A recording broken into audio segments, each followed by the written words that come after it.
Welcome to the official channel of Woodbine Modern School.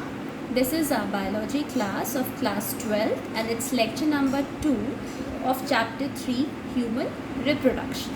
Students, earlier we have discussed about the male reproductive system. Today we will study about the female reproductive system. So, with this figure, I will explain you about the different parts that constitute the female reproductive system. So, first is the female reproductive system consists of a pair of ovaries along with a pair of oviduct, uterus, as you can see over here, uterus, and cervix, and then vagina here, and the external genitalia. The whole thing is located in the pelvic region. As you can identify with this figure that this region is called pelvic region, where these parts are being situated. These parts of the system, along with a pair of mammary glands that we will study further in further slides, are integrated structurally and functionally to support the process of ovulation, fertilization, pregnancy, birth and childcare. Students, all these events we will be studying in further lectures. Now, the female external genitalia consists of mons pubis and labia majora and labia minora. The major fold is known as labia majora because it's a major part, that's why name is labia majora. And labia minora is the minor fold, or you can say the minor part, that's why the name is labia minora. And now the labia majora are freshly folds of tissues. These are made up of tissues which extend down from the mons pubis and surround the vaginal opening. It surrounds the vaginal opening.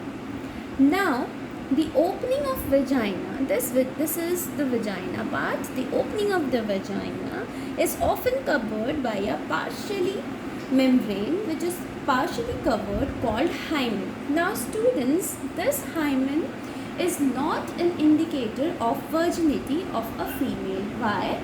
Because the hymen can break easily either due to the menstrual cycle that the woman is going through or the vigorous exercises that a woman or a girl used to do in a day-to-day life.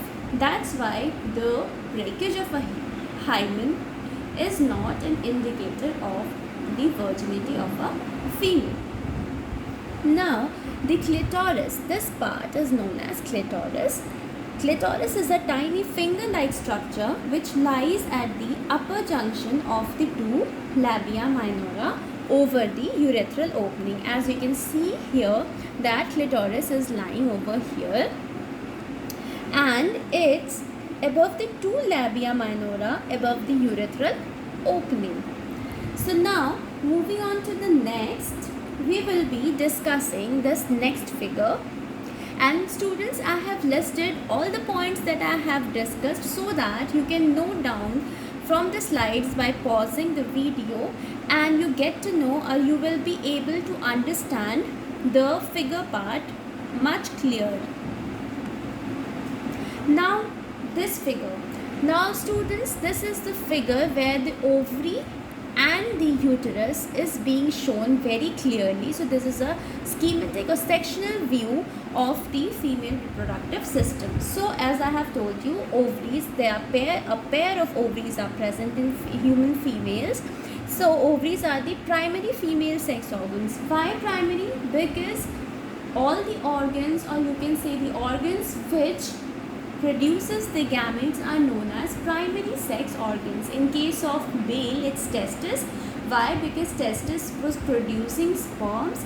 That's why it's a primary male reproductive part. And here ovary is primary female sex organ. Why? Because ovary is producing the main female gamete, that is ovum, and other several steroidal hormones, or you can say ovarian hormones, that I will be explaining you in my further lectures. The ovaries are located on each side of the abdomen, as you can see, and it's a lower part, and each ovary is about 2 to 4 centimeter in length and is connected to the pelvic wall. Here is connected to the pelvic wall. As you can see that behind this there must be a wall, or you can say a membrane, that is a pelvic wall, and the uterus by ligament. So this uterus is connected to this pelvic wall with the help of ligaments. Each ovary is covered by a thin epithelium, and that thin epithelium encloses named ovarian stroma. The thin opening which the ovaries is having is known as ovarian stroma.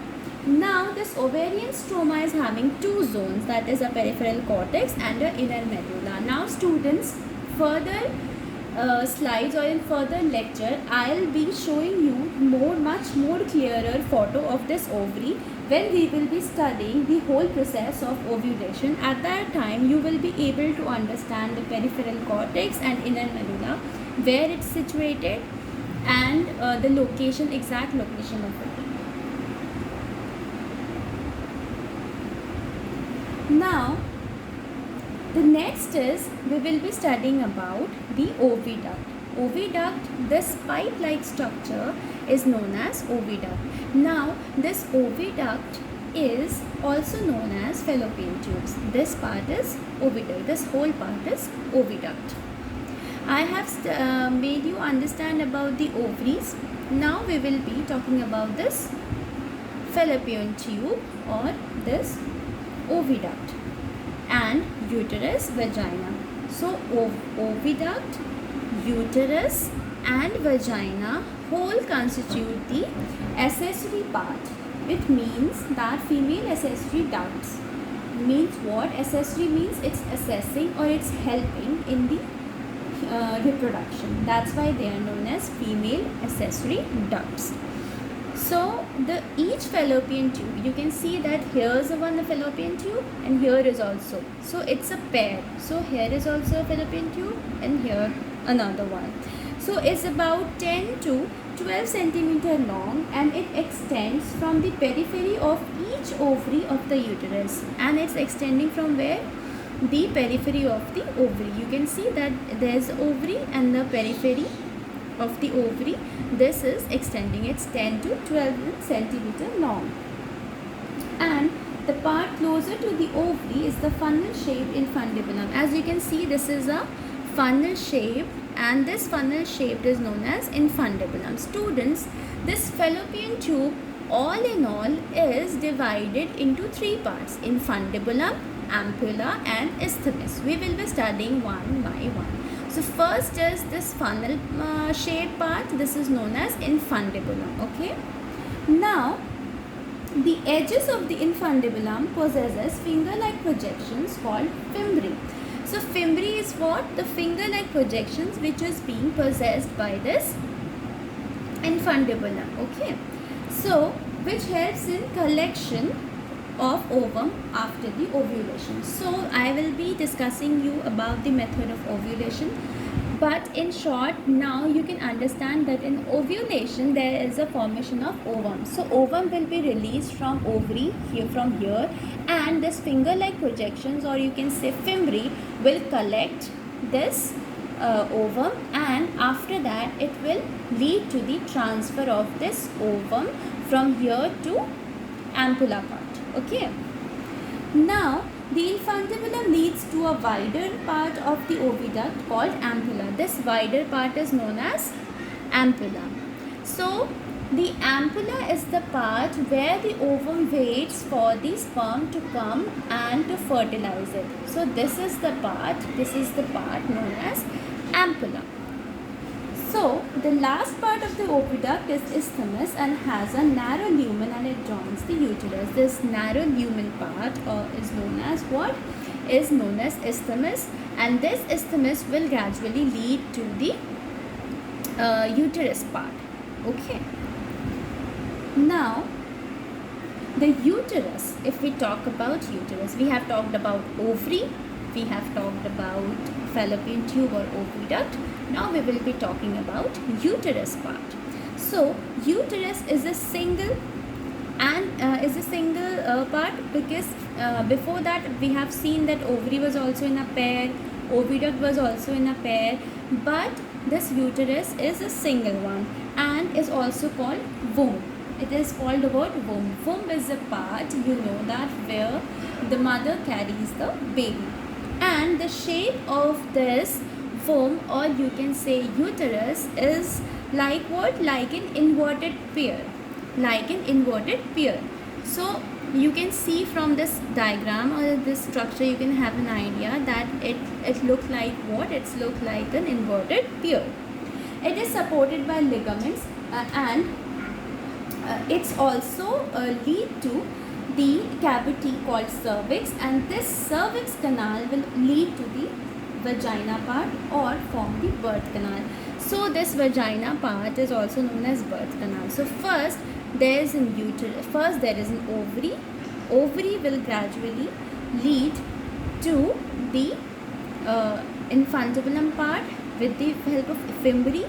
Now from infundibulum there is an ampulla, and from ampulla to isthmus, and from isthmus it will have this uterus part, and now from uterus it will gradually lead to the cervix. Then there is a cervical canal, and the cervical canal will gradually lead to the joining with the vagina, and from vagina it is called the birth canal, because birth canal is the part where baby the birth of a baby takes place. So now next is the wall of the uterus has 3 layers of tissue. As you can see, there's a 3 layers of tissue, the wall of uterus. So the external thin membrane or thin part is known as perimetrium.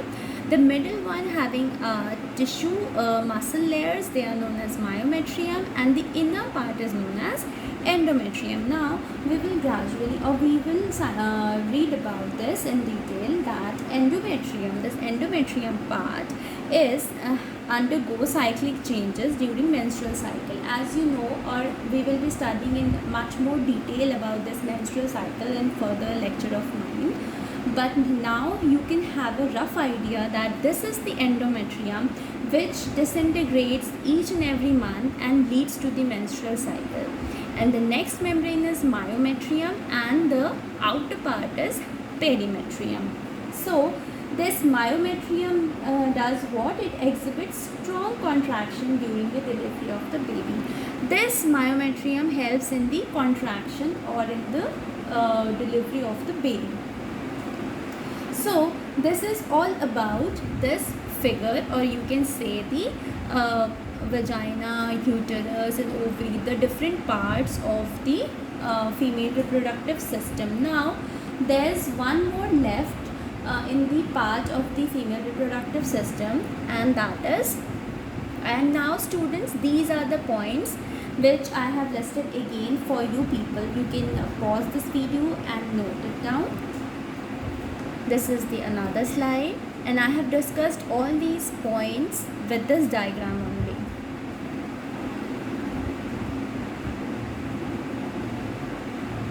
Now students, we will be discussing about the mammary glands. Okay, so mammary glands.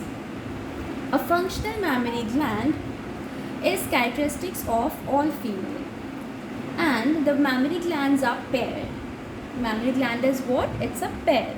Structures, it is also known as breast in common terms, and contain glandular tissue and variable amount of fat, because you can see that there is a glandular tissues and variable amount of ducts are present. Why? Because glandular tissues need the secretion of glands, and variable amount of fat is required. Why? Because it is a very cushion like of structure. So this cushion like structure is why? Because it's made up of variable amount of fat. The glandular tissue of each breast is divided into 15 to 20 mammary lobules. As you can see, these are the mammary lobes. So these are 15 to 20 present in a bunch in the breast.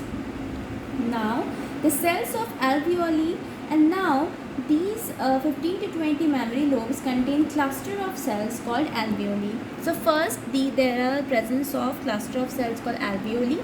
These alveoli, or you can say single, is known as alveolus and the plural is known as alveoli. So these alveolus will form a bunch, it will form a mammary lobe, and further this mammary lobe is forming the alveoli region.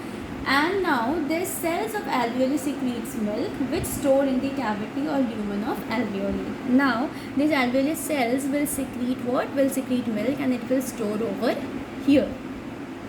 And now the alveoli open into mammary tubules. Now it will open where? In the tubules or in the duct part. Now the tubules of each lobe join to form mammary duct. Several mammary ducts join to form a wider mammary ampulla. As you can see, this is a wider mammary ampulla. So first there was the cells, then that forms a tissue, and then there was a duct, and from duct the milk is going to transfer it into the ampulla part. Now the tubes, the several mammary ducts to form a wider ampulla part, which is connected to lactiferous duct through which milk is sucked out. So now finally the mouth part, as you can see, the lactiferous duct is present. So this nipple part which is present, which is situated outside, or you can locate easily if you see from outside a female breast. So nipple part, you can recognize it, it's a dark circular region from outside. So when baby sucks the nipple, this nipple gets a signal from the brain there is a requirement to produce milk. So milk starts producing from here, from the cells to the tissues, and then from here to the ampulla part, and from ampulla part it comes to the lactiferous duct, and from lactiferous duct it comes to the nipple part, and baby gets the milk, or it's a feeding action. You can see it's what? It's a feeding action. And these are the muscle parts which give support to the breast. The rib region, the muscle between the ribs, and the pectoralis major muscle. These helps in the constitution of this breast structure. So students, this is all about female reproductive system. We will be meeting in the further lecture to continuation of this chapter. Thank you students, and if you have any doubt, please comment in the comment section and let me know.